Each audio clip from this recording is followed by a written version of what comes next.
Welcome back, fans, to my ABCGH Spoilers channel. Today I have some exciting news to share with you all, and it concerns the appearance of Ethan. Ethan is the name that changes the temperature of this conversation for me immediately, because the moment he reappears, I stop looking at General Hospital as a simple day-to-day drama and start looking at it like a pressure cooker with the lid already trembling. I think that is the most important thing to understand here. Ethan does not just come back as another familiar face drifting through Port Charles for a quick reunion scene. In my opinion, he comes back carrying weight, and that weight is emotional, tactical, and deeply personal. I feel this is the kind of return that can reshape multiple storylines at once, because Ethan has never been a character who works best as background noise. He works best when there is tension around him, when there is unfinished business attached to his name, and when the audience can sense that the calm surface is hiding something much uglier underneath. This is just my interpretation, of course, but if Ethan is really stepping back into the canvas with a sharper edge, then I do not see him as a man returning to reconnect. I see him as a man returning to collect. That is why I am immediately drawn to the possibility that this version of Ethan is more dangerous, more deliberate, and far less forgiving than the Ethan people remember from before. The old Ethan, at least in the way I read him, carried the energy of a man who could still be pulled in different directions. He could be impulsive, sure, but he still felt like someone who might hesitate before crossing a line that could not be uncrossed. This time, though, I would not assume hesitation. I think the interesting angle is that Ethan may have returned after suffering something off-screen that changed his moral center completely. That kind of transformation matters because soap characters do not always become darker for no reason. Usually, the audience is meant to understand that pain has been cooking in the background.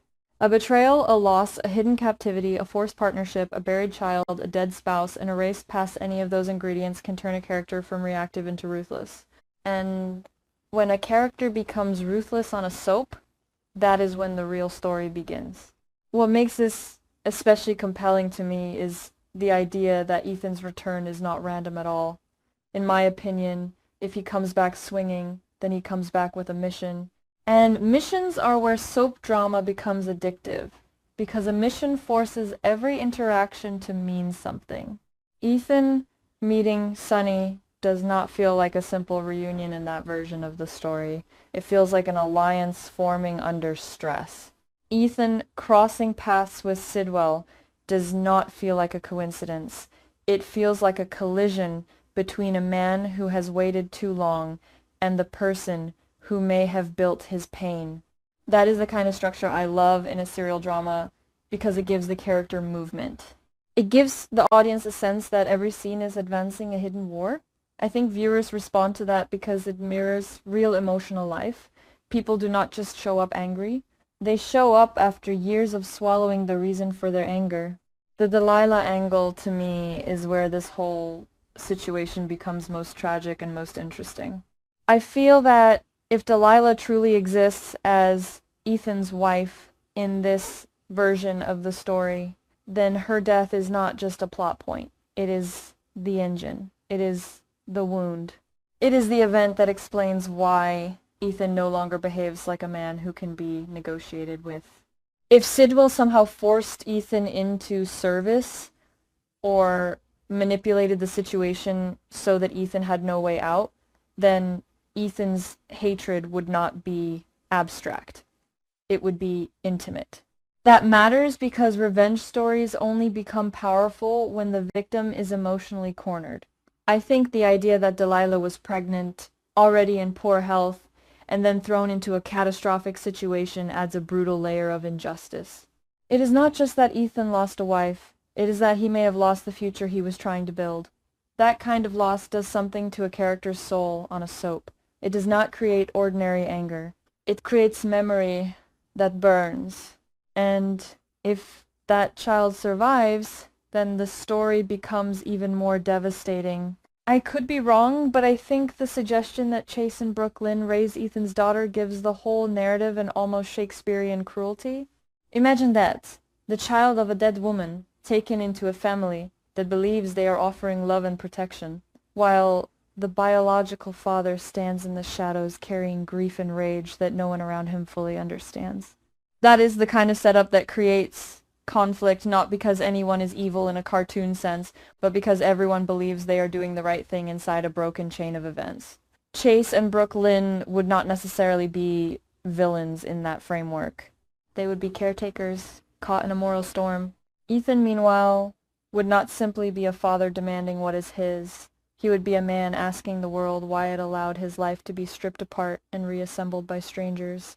That is where the emotional damage becomes educational in its own way, because it reminds us that pain does not always look explosive on the outside. Sometimes pain looks like control. Sometimes it looks like silence. Sometimes it looks like a man walking into a room already carrying a war no one else can see. What I find most gripping is the possibility that Ethan does not return to Port Charles for comfort at all. He returns to settle accounts. And in soap storytelling, that always raises the same question. Does revenge heal, or does it just reproduce the violence? In my opinion, the answer is almost always the second one. That is why this story has so much dramatic value. If Ethan thinks a clean strike will solve everything, he is already walking into emotional disaster. Because revenge on a soap is never just about punishing the guilty. It always spills over. It always damages the innocent. It always forces someone else to pay the price for a private wound. That is what makes it compelling and tragic at the same time. The moment Ethan aligns himself with Sonny, he is stepping into a world where power is seductive and consequences are never contained. Sonny is exactly the type of ally who can help a man reach the finish line, and also the type of ally who can make the finish line morally impossible to survive. That alliance, if it happens the way I think it might, is fascinating, because Sonny is not just a helper. Sonny is a force of nature. Ethan turning to Sonny suggests that Ethan needs access, muscle, strategy, and maybe even permission to become the worst version of himself. I think that is what makes the pairing so volatile. Sonny tends to draw people into plans that are larger than they originally intended. He creates gravity, so if Ethan comes to Sonny for assistance against Sidwell, I do not think that conversation stays narrow. I think it widens. I think Sonny sees an opportunity to remove a threat. Ethan sees an opportunity to avenge a personal death, and both men tell themselves they are serving justice. That is the danger of it. Justice and vengeance can wear the same face at first. Only later do they reveal who they really are. This is just my interpretation, but I think that is where the story gets strongest, when the characters are not sure whether they are saving lives or destroying their own souls. Now let me talk about the trap, because I think this is where the speculation becomes thrilling. The abandoned warehouse idea immediately feels like classic soap language to me. It is cinematic. It is ominous. It is practical in a way that lets the audience understand the threat without needing endless explanation. In my opinion, if Ethan and Sonny are setting up a dead place, a forgotten place, a place that feels like the last location on Earth where law and mercy still matter, then the symbolism is doing a lot of work. An abandoned warehouse is not just a setting. It is a moral chamber. It represents what the characters have abandoned in themselves. It is where hidden guilt goes to be exposed. And the timed bombs, if that is the route the story takes, would not merely be a spectacle. They would be a statement. A declaration that Ethan has crossed the line from wounded man to executioner. I think that is exactly why this version of Ethan is so potent. He is not interesting because he is good or bad in a simple way. He is interesting because he might be all the things that make a person dangerous in a believable way. Grief, resentment, secrecy, and a sense of stolen justice can create a man who thinks he is acting rationally while actually becoming consumed by his own loss. That is a lesson that matters beyond the story itself. People often imagine revenge as decisive, as if one dramatic act can restore balance. But in reality, revenge tends to fracture the avenger first. The target may fall, but the person pulling the trigger rarely remains unchanged. I feel that General Hospital stories are strongest when they show that truth without turning it into a lecture. They let the audience feel the emotional cost through the characters. Sidwell and Cullum, in this framework, are not just enemies. They are symbols of corruption that Ethan believes must be removed at the root. I understand why that idea is appealing inside the story. It has clarity. It has finality. It promises relief. But I also think it is exactly the kind of plan that can implode in spectacular fashion. Because once you set up a trap meant to erase two villains at once, you are no longer controlling just one life. You are controlling an environment, a timeline, and the possibility of collateral damage. That is where the story becomes morally complicated, and that complication is what keeps me interested. I do not need Ethan to be spotless. I need him to be understandable. I need the audience to feel why he is doing what he is doing, even if they do not approve. That is the difference between a cardboard Avenger and a tragic one. If Ethan really does become the man who engineers a deadly end for Sidwell and Cullum, then I think the most dramatic part will not be the explosion itself. It will be the emotional silence afterward. It will be the moment when Ethan realizes that the satisfaction he imagined does not arrive in the form he expected. It will be the moment when the audience asks whether justice has been served or whether another cycle has simply begun. I could be wrong, but I think the most powerful soap twists are never just about who survives. They are about what the survivors are forced to become. Even if Ethan wins, he may lose the ability to recognize himself.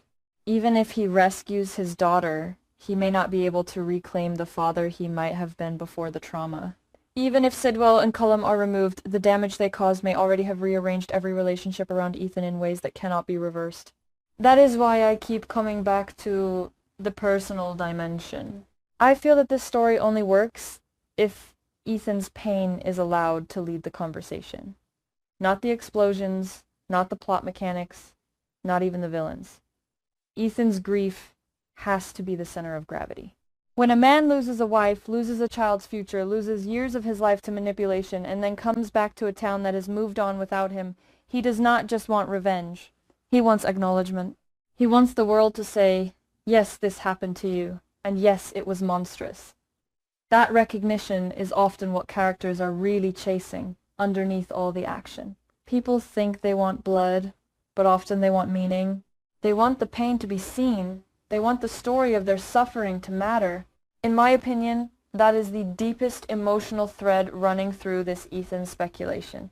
And honestly, that is what makes me excited about this return. It is not only the possibility of a dark twist or a shocking trap, it is the promise of character density. I love stories where a return means something has been compressed for too long and is finally ready to break. Ethan feels like that kind of character in this setup. He feels like a pressure point. He feels like someone whose arrival changes the shape of the room.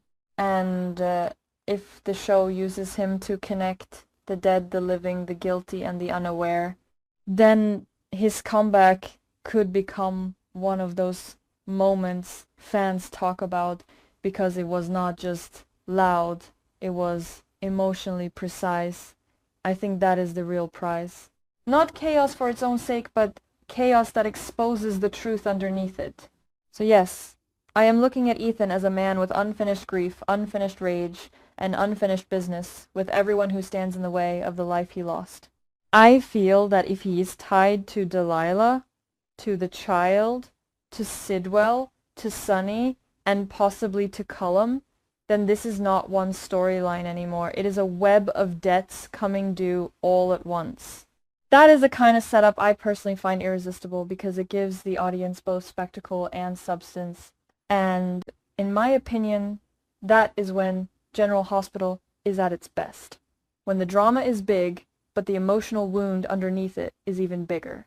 I could be wrong, but this is just my interpretation, and right now my interpretation is simple. Ethan is not returning to participate. Ethan is returning to settle the score.